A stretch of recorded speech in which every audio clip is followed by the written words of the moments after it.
Dear students, আমরা আবার আজকে অনলাইন ক্লাসে চলে আসলাম।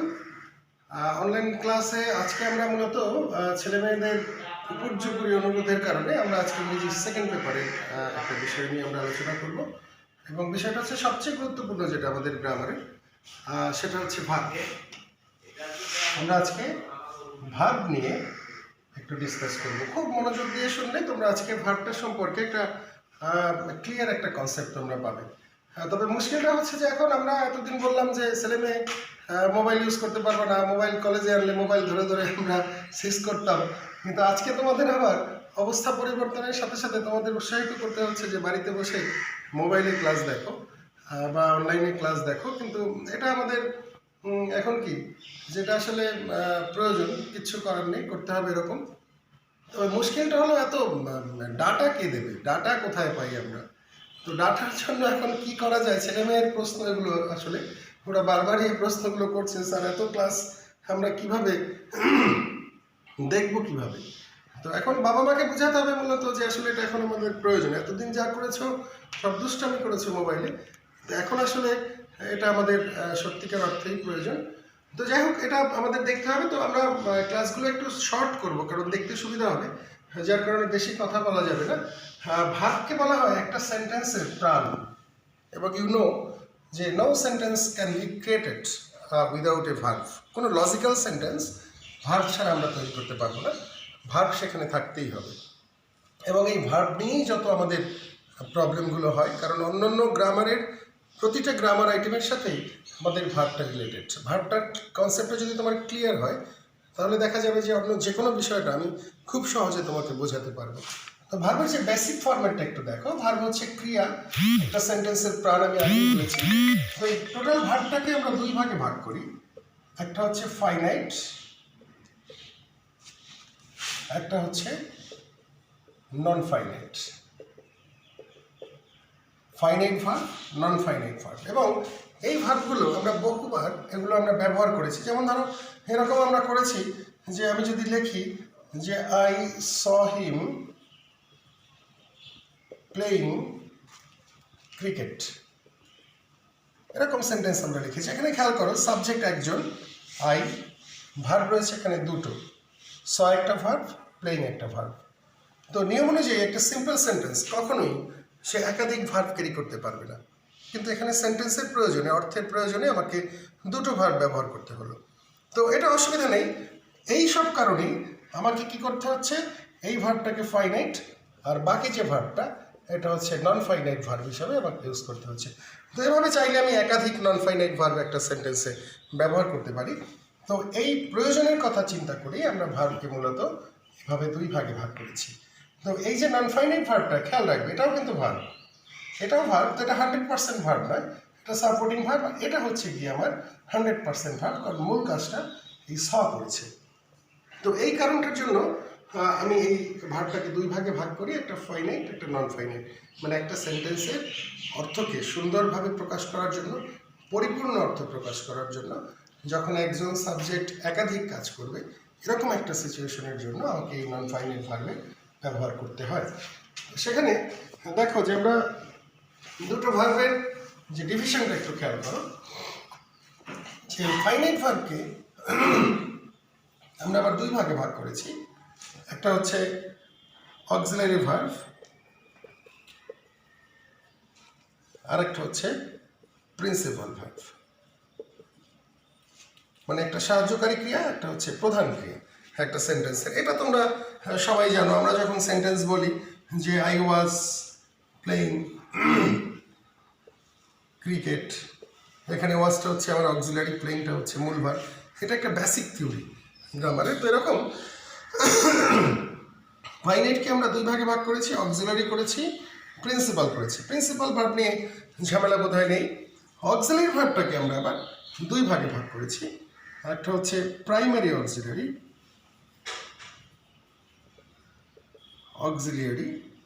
আর দুই নম্বরে হচ্ছে মোডাল অক্সিলারি।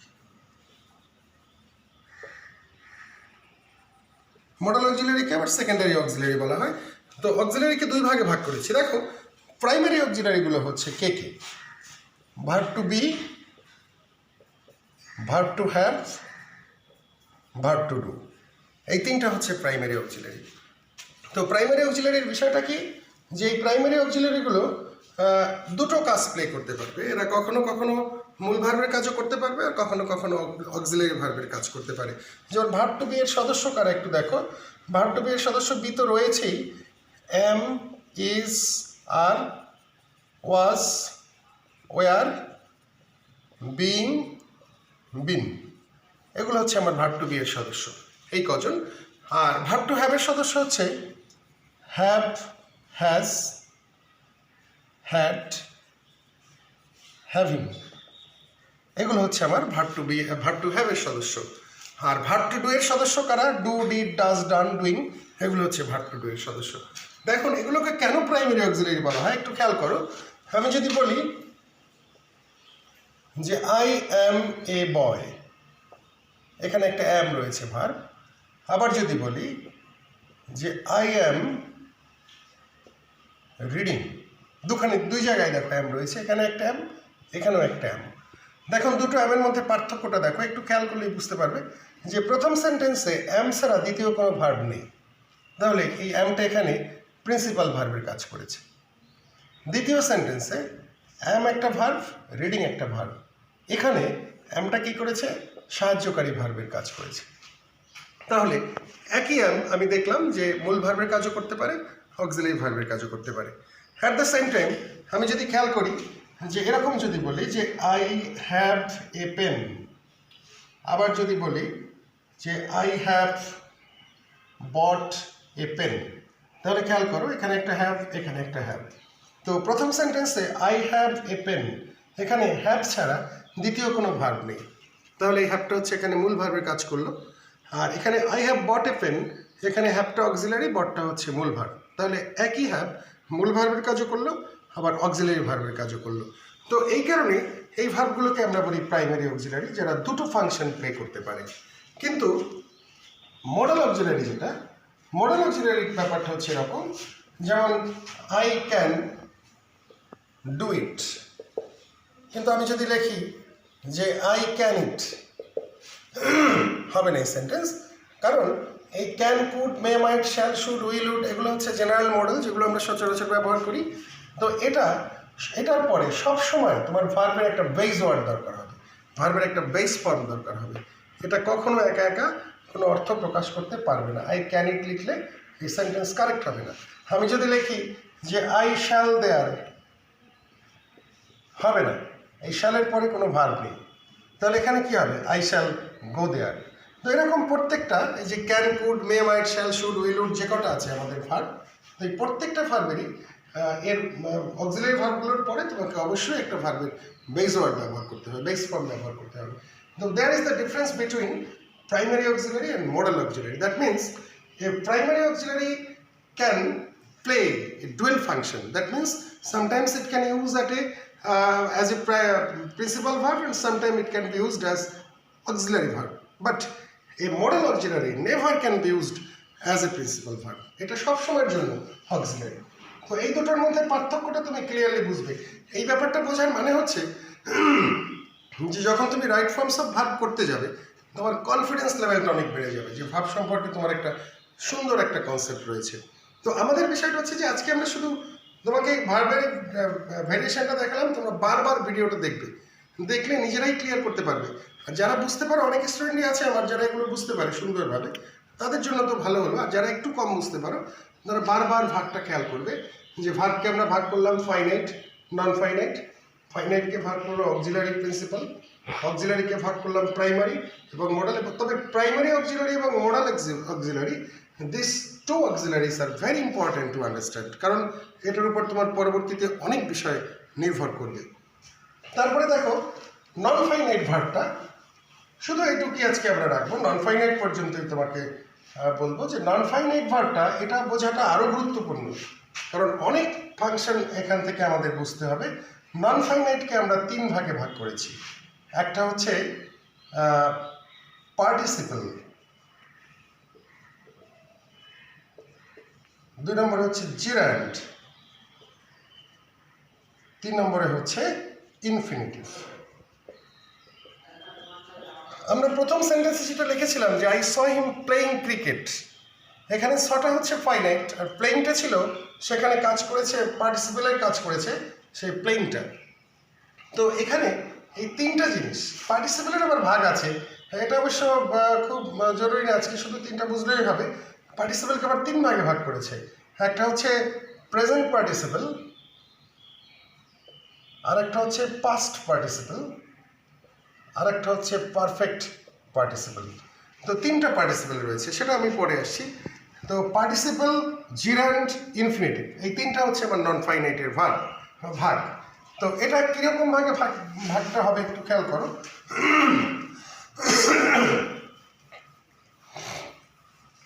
এরা তিনজনই হচ্ছে নন ফাইনাইট, তো তিনজনের ফাংশনটা একটু ডিফারেন্ট। যেমন আমি যদি বলি যে I saw A dancing girl, খেয়াল করো, আমি দেখেছিলাম একজন নৃত্যরত একটা মেয়েকে, তাহলে এখানে নাউনটা হচ্ছে গার্ল, গার্লটা কি করছে, নাচছে। তাহলে গার্লটাকে কে মডিফাই করলো, গার্লের অবস্থাটাকে প্রকাশ করলো, ডান্সিং। তাহলে ডান্সিং এখানে কিসের কাজ প্লে করলো, অ্যাডজেক্টিভ। আবার অন্য সূত্রে যদি তুমি মিলাও আর্টিকেলের সূত্র অনুযায়ী, আর্টিকেলের নিয়মটা হচ্ছে যে আর্টিকেলের পরে যদি একটা শব্দ থাকে সেটা হচ্ছে নাউন, আর্টিকেলের পরে যদি দুটো শব্দ থাকে তাহলে প্রথমটা হচ্ছে অ্যাডজেক্টিভ, দ্বিতীয়টা হচ্ছে নাউন। তাহলে দুই সূত্র অনুযায়ী এখানে ডান্সিংটা হচ্ছে অ্যাডজেক্টিভের ফাংশন প্লে করেছে। তো অ্যাডজেক্টিভের ফাংশন প্লে করলো, কিন্তু ডান্সিংটা আসলো কার কাছ থেকে, ডিএনসি ডান্স, তার সাথে যোগ হয়েছে আইএনজি, তার মানে ভার্বের সাথে আইএনজি যোগ করে আমি এখানে ডান্সিং করেছি, কিন্তু এটা কাজ করলো কিসের, কাজ করলো অ্যাডজেক্টিভের। তো সংজ্ঞাটা আমি এরকম বলতে পারি, যখন ভার্বের সাথে আইএনজি যোগ করে অ্যাডজেক্টিভের কাজ করবে তখন সেটাকে আমরা বলবো প্রেজেন্ট পার্টিসিপল। তো প্রেজেন্ট পার্টিসিপল কি করবে, এটা মূলত নন ফাইনাইট, এখানে মূল ভার্ব হচ্ছে স, আর এটা হচ্ছে নন ফাইনাইট একটা ভার্ব। তো প্রেজেন্ট পার্টিসিপল এখানে যদি আরেকটু একই সাথে দেখে নাও, যে আমি যদি এরকম বলি I got my Lost book, খেয়াল করো, আমি যদি বলতাম আই গট মাই বুক, আমি আমার বইটি পেয়েছিলাম, কোন বইটি পেয়েছিলাম বোঝা যাচ্ছিল না, কিন্তু যখন আমি বললাম I got my Lost book, তখন বুকটাকে কে মডিফাই করলো, লস্ট বুক, মানে হারিয়ে যাওয়া বইটা আমি পেয়েছিলাম। তাহলে লস্ট কিসের ফাংশন প্লে করলো, অ্যাডজেক্টিভের, কারণ বইটা কোন বইটা ছিল, হারিয়ে যাওয়া বইটা, তাহলে লস্ট হচ্ছে এখানে অ্যাডজেক্টিভের ফাংশন প্লে করলো। তো এই অ্যাডজেক্টিভ এখানে কি হিসাবে আছে, লস্ট আসলো কোত্থেকে, লস্ট, তার মানে এটা হচ্ছে পাস্ট পার্টিসিপল, এটা হচ্ছে প্রেজেন্ট পার্টিসিপল, এটা হচ্ছে পাস্ট পার্টিসিপল।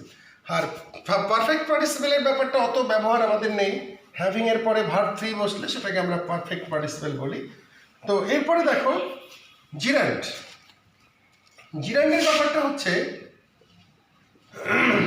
বুঝতে একটু কষ্ট, একটু দ্রুত বললেও অসুবিধা নেই, কারণ তোমরা তো ভিডিও দেখবে, পজ করে করে আস্তে আস্তে দেখতে পারবে, কোনো মুশকিল নেই, কারণ ভিডিও বড় সাইজ হয়ে গেলে একটু পোস্ট দিতেও প্রবলেম হয়, সরাসরি পোস্ট দেওয়া যায় না, তো এই কারণে মুশকিল হয়। আমরা চাচ্ছি যে ক্লাসগুলো ছোট ছোট হবে, তোমাদের দেখতে সুবিধা হবে, আর যেহেতু ভিডিও তোমার কাছেই থাকবে তুমি আস্তে আস্তে করে সেটা দেখলে পজ করে। আর ডাটার ব্যাপারে কথা বলবে আমার সাথে, আর আবেদন করতে পারো শিক্ষা মন্ত্রণালয়ে যে প্লিজ স্যার আমাদের কিছু ডাটা প্রোভাইড করেন সবাইকে, সপ্তাহে ধরো 3, 4, 5 জিবি করে সবাই যদি এরকম পাওয়া যায়, নামে নামে চলে যাবে 5 জিবি ডাটা। আচ্ছা যাই হোক, আমরা যেখানে ছিলাম যে জিরান্ড কি করবে, জিরান্ডের চেহারা হচ্ছে প্রেজেন্ট পার্টিসিপলের মতো, একই চেহারা, মানে ভার্বের সাথে আইএনজি যোগ হবে। আমি যদি বলি যে এরকম যে রিডিং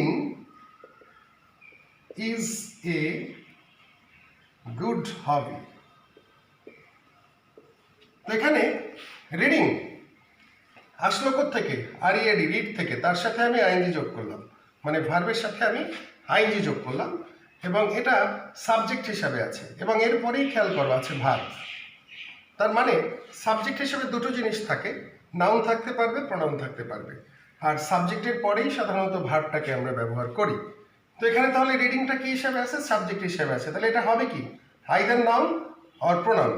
আর প্রোনাউনগুলো যেহেতু আমাদের পরিচিত, এগুলো তো প্রোনাউন নয়, পার্সোনাল প্রোনাউন নয় বা অন্য কোনো প্রোনাউন এটা নয়, তাহলে এটা কি, এটা হচ্ছে নাউন, সাবজেক্ট হিসাবে আছে এবং তারপরে আমি ভার্ব হিসাবে মানে ভার্বকে ব্যবহার করেছি, that means this is clearly this is a noun. তাহলে ব্যাপারটা কি দাঁড়ালো, যে ভার্বের সাথে আইএনজি যোগ হয়ে যখন এটা নাউনের কাজ করবে তখন সেটাকে আমি বলবো জিরান্ড। জিরান্ড মূলত হচ্ছে নাউন, কিন্তু এটার বেস কি? বেস হচ্ছে ভার্ব, এটাও এসেছে ভার্ব থেকে। তো প্রেজেন্ট পার্টিসিপেলের ফাংশন হচ্ছে কি, যে ভার্বের সাথে আইএনজি যোগ হয়ে সেটা অ্যাডজেক্টিভের কাজ করবে। আর তোমার জিরান্ডের ফাংশনটা কি? এটাও ভার্বের সাথে আইএনজি যোগ হবে, কিন্তু এটা কাজ করবে নাউনের কাজ। এই গেল জিরান্ড এবং পার্টিসিপেল। জিরান্ড খুব ক্লিয়ার, জিরান্ড কাজ, পার্টিসিপেল কাজ করবে প্রেজেন্ট পার্টিসিপেল অ্যাডজেক্টিভের কাজ, জিরান্ড করবে নাউনের কাজ। তারপরে থাকলো ইনফিনিটিভ। ইনফিনিটিভ একটা বহুল ব্যবহৃত একটা টার্ম, একটা ফ্রেজ, একটা সিস্টেম, যে এটা হচ্ছে টু প্লাস ভার্ব, ভার্বের বেস ওয়ার্ড, বেস ফর্ম। তো ভার্বের বেস ফর্মটা আমাকে ব্যবহার করতে হবে টু এর পরে। যখনই এটা করব তখনই এটা হয়ে যাবে ইনফিনিটিভ। এবং খেয়াল করো যে ইনফিনিটিভটাও কিন্তু আসলে নাউনের কাজ প্লে করবে সবসময়। যেমন কীরকম করবে? আমি যদি লিখি যে to tell a lie is a bad habit, এটা একটা ইনফিনিটিভ ফ্রেজ হয়ে গেল, টু টেল এ লাই, এই পর্যন্ত। তো ইনফিনিটিভ ফ্রেজ কাজ করলো কার? নাউন ফ্রেজের কাজ করলো মূলত, কারণ এর পরেই রয়েছে আমার ভার্ব। তো এই টু টেল বা টু প্লাস ভার্ব যেটাই হোক, এটা মূলত কাজ করবে, ফাংশন প্লে করবে নাউনের। তাহলে এই যে তিনটা ভাগ আমরা করলাম, খেয়াল করো, পার্টিসিপল, জিরান্ড, ইনফিনিটিভ। এর মধ্যে পার্টিসিপলটা কাজ করবে অ্যাডজেক্টিভের, আর জিরান্ড আর ইনফিনিটিভ কাজ করবে এখানে নাউনের। তো এই হচ্ছে বেসিক একটা ভাগ আমাদের। তো এই ক্লাসটার কন্টিনিউয়াস অংশটা আবার পরের ক্লাসে এখান থেকে আমাদের শুরু করতে হবে। তো তোমরা জাস্ট আজকে দেখবো আমাদের কত মিনিট হলো ক্লাসে, 10 মিনিট 15 মিনিট হয়ে গেছে, 17 মিনিট। ও মাই গড। ওকে, যাই হোক, তাহলে আমরা এখানে শেষ করে দিচ্ছি। এত বড় ক্লাস নেওয়া যাবে না, তাহলে দেখতেও সমস্যা, করতেও সমস্যা। তো আমরা এখান থেকে পরের দিন আবার ঠিক এই, আমাকে আজকে সাপোর্ট দিয়েছে, আমার ক্যামেরা সাপোর্টে দিয়েছে আমাদের ইন্দ্র স্যার। তবে ইন্দ্র স্যারকে চেনো, ইন্দ্র স্যারকে ধন্যবাদ। আমরা পলাশ স্যারকে বলেছিলাম তাকে 11:30টার সময় আসতে, সে নাই। যাই হোক, তো আবার দেখা হবে, আমরা আবার ক্লাস করবো। আজকে শুধু এটা একটু বোঝার চেষ্টা করো। ওকে, থ্যাংক ইউ ভেরি মাচ।